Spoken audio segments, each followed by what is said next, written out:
Di antaranya, pembuat kerupuk ramba sendiri tersebar merata di penjuru tanah air seperti di wilayah Mojokerto, Jawa Timur. Kecamatan Mojokerto ini dikenal sebagai kampung ramba karena produksinya yang mencapai ratusan kilogram kerupuk kulit setiap harinya. Dan berikut kami hadirkan Lika Liko menjadi seorang produsen kerupuk kulit atau ramba yang kami rangkum dalam segmen Sehari Menjadi.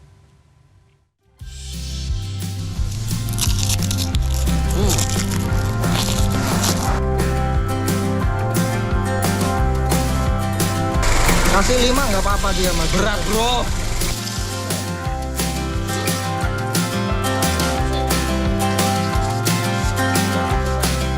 Boleh pak dimarahin pak. Iya.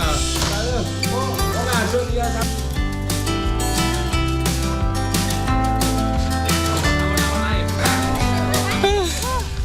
Bisa-bisanya hujan.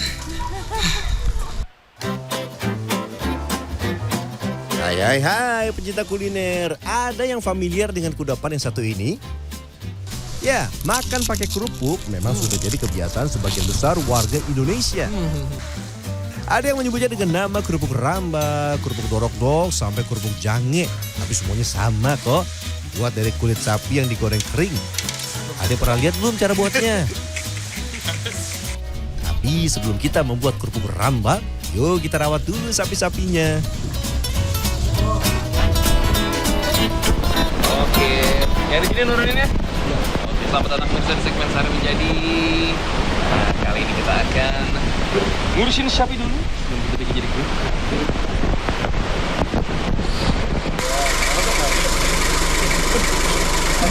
Ngantri. Kasih 5 nggak apa-apa dia mas. Berat bro. Dah. Kerupuk kulit yang berkualitas amat bergantung dengan kondisi kesehatan sapi yang akan diolah. Bila sapi dalam kondisi sehat seperti memiliki kulit yang mulus dan kencang, kerupuk kulit akan memiliki ketebalan yang pas dan pori-pori yang cenderung lebih padat. Ini akan membuat kerupuk kulit menjadi lebih renyah, tidak berbau tajam hingga mudah meresap bumbu. Jadi kalau dia cukup pakan, dia akan bulu itu klimis. Dan dia mulus gitu loh jadinya. Bulunya ya. Bulunya klimis gitu. Termasuk untuk kesehatan kulitnya? Iya, kan di situ. Peternakan sapi sudah, sekarang kita lanjut belajar membuat kerupuk ramba. Salah satu sentra pembuatan kerupuk ramba di Jawa Timur berada di Kecamatan Bangsal, Kabupaten Mojokerto. Beberapa kulit sapi juga didatangkan dari sejumlah peternakan sapi di Jawa Timur, seperti Jombang, Gresik, Surabaya. Beberapa di antaranya bahkan juga didatangkan dari Jawa Tengah. Ini nggak rusak bang? Enggak, yang penting nggak lembab. Yang penting nggak lembab. Berapa tahun baru misalkan rusak atau mulai berjamur gitu-gitu bang? Ya, paling ya 5 tahun, 4 tahun. 4-5 tahun? Iya. Wah aman, masih jauh. Oke. Selain untuk memudahkan proses pembuatan kerupuk ramba, kulit sapi yang kering juga memiliki daya tahan hingga bertahun-tahun. Berbeda dengan kulit sapi segar yang hanya memiliki ketahanan beberapa hari saja sebelum akhirnya membusuk. Setiap hari setidaknya 500 kg kulit sapi kering diolah di sini. Kulit sapi kering kemudian direndam di dalam air kapur. Kalau nggak dikasih kapur bagaimana pak? Kalau nggak dikasih kapur, ini kurang bisa ngelentur gitu. Kurang kapur itu kan membuat cepat ngembang dan lentur. Kalau tanpa air kapur tetap keras. Ada beberapa fungsi perendaman kerupuk kulit sapi pada kapur. Yang pertama adalah mengembalikan kekenyalan kulit sapi yang telah dikeringkan. Yang kedua, menghilangkan bulu-bulu halus yang mungkin masih tersisa pada kulit sapi. Yang ketiga, dapat mengurangi bau amis hingga merenyahkan kerupuk ketika digoreng. Kulit sapi akan direndam setidaknya 4 hari. Geser. Siapa bos? Terus, oh itu kurang kuat ini. Tenang pak. Dimarahin pak. Iya, tarik sini dikit. Saya takut gosor lah. Yuk kita lanjut memproses kulit sapi yang telah direndam sekitar 4 hari yang lalu. Kulit sapi yang tadinya begitu keras akan menjadi lunak dan kenyal pasca proses perendaman dengan air kapur. Namun jangan lupa dicuci bersih dengan air mengalir ya, agar tidak ada sisa kapur yang menempel pada bagian kulit. Selanjutnya kulit sapi yang dicuci bersih masuk ke proses perebusan. Tadi sudah direndam selama 4 hari. dengan campuran kapur murni. Setelah itu dicuci sekali, dicuci lagi 2 kali dengan air yang mengalir juga. Dan ini baru direbus supaya empuk, wangi banget. Kayak lagi berasa makan di warung Padang.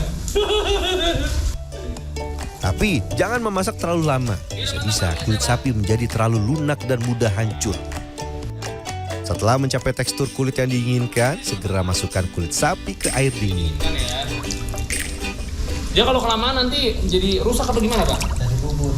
Kalau kelamaan jadi bubur ya. Kita lanjut ke proses berikutnya, menjemur. Biasanya kulit sapi akan mulai setengah mengering setelah dijemur di bawah terik matahari selama 2 hari. Dan kira-kira seperti ini nih tekstur kulit yang diharapkan. Ketika ditarik, kulit sapi sedikit kenyal namun tidak terlalu keras. Proses selanjutnya adalah pemotongan kulit. Iya, oke. Bentuk kerupuk rambak disesuaikan dengan lokasi pesanan. Bila dijual di sekitar area Jawa Timur, kerupuk akan dipotong memanjang. Namun bila dijual ke sekitar wilayah Jabodetabek, kerupuk akan dipotong kotak-kotak. Kerupuk kulit sapi yang telah dipotong sesuai pesanan akan dijemur sekali lagi hingga kering sempurna. Proses ini akan menghilangkan kadar air dan membuat kerupuk mengembang ketika digoreng. Bila dijemur di bawah terik matahari langsung seperti ini, kulit biasanya akan mengering dalam waktu 3 hari. Dan setiap hari tempat ini tuh memproduksi dan juga mengolah berton-ton kulit sapi. Yang ini yang dijemur. Saya berasa ikutan dijemur. Jangan lupa beri tepung tapioka agar kerupuk kulit tidak menempel satu sama lain. Bayangin nih, satu-satu diginiin, satu bagian, dan sebanyak ini.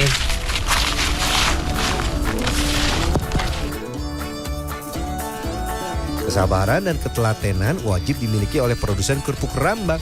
Sebab bila ada satu proses pengolahan yang terlewat, ini akan mempengaruhi kualitas dari kerupuk kulit yang diproduksi. For your info, bila hendak menambahkan rasa pada kerupuk, ini bisa dilakukan bersamaan ketika proses penjemuran. Seperti menambahkan bubuk ketumbar, bubuk bawang putih, garam, dan juga lada. Kerupuk yang sudah kering akan masuk ke proses terakhir, yaitu penggorengan. 1 wajan mampu menampung puluhan kilogram kerupuk kulit rambak kering.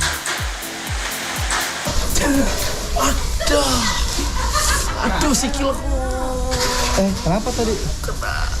Kena minyak.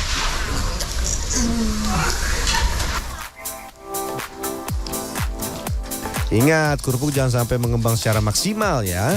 Kira-kira segini saja sudah cukup.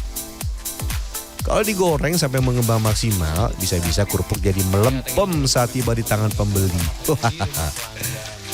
Ketika tengah disibukkan dengan aktivitas menggoreng, tiba-tiba langit berubah menjadi gelap.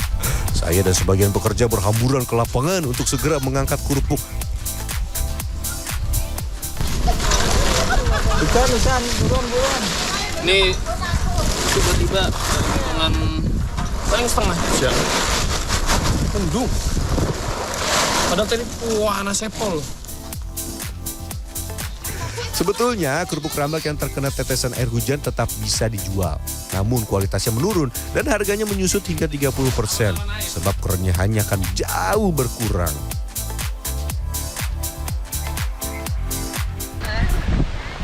Wah, pas hujan.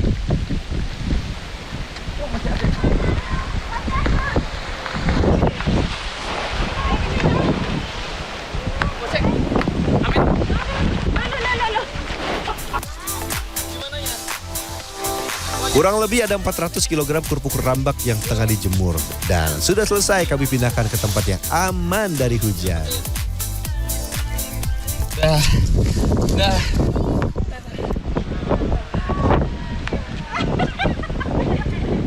Napas dulu.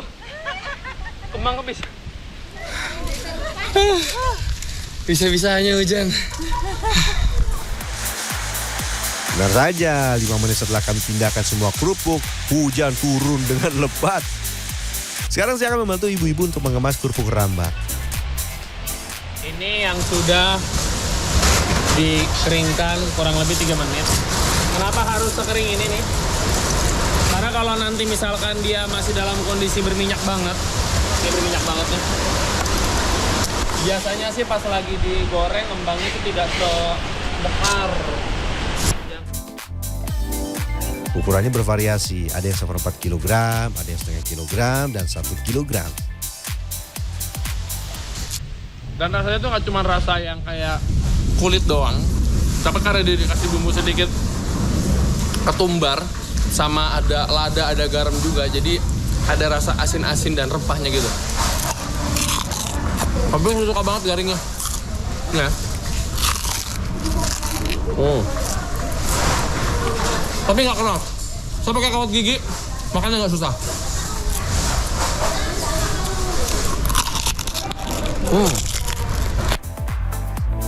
1 kilogram kerupuk rambak khas Mojokerto dipatok dengan harga Rp90.000. Namun yang paling banyak diburu pelancong adalah yang berukuran setengah kilogram. Dari kemasan yang paling banyak dibeli, ini yang ukuran setengah kilo ya Bu ya, ini ya. Setengah kilo yang ini nih, setengah kilo ini. Jadinya kalau digoreng, tuh 1 kantong setengah. Banyak. Nah, kita akan icip-icip. Saya cari tempat duduk dulu. Jadi banyak ya Bu ya.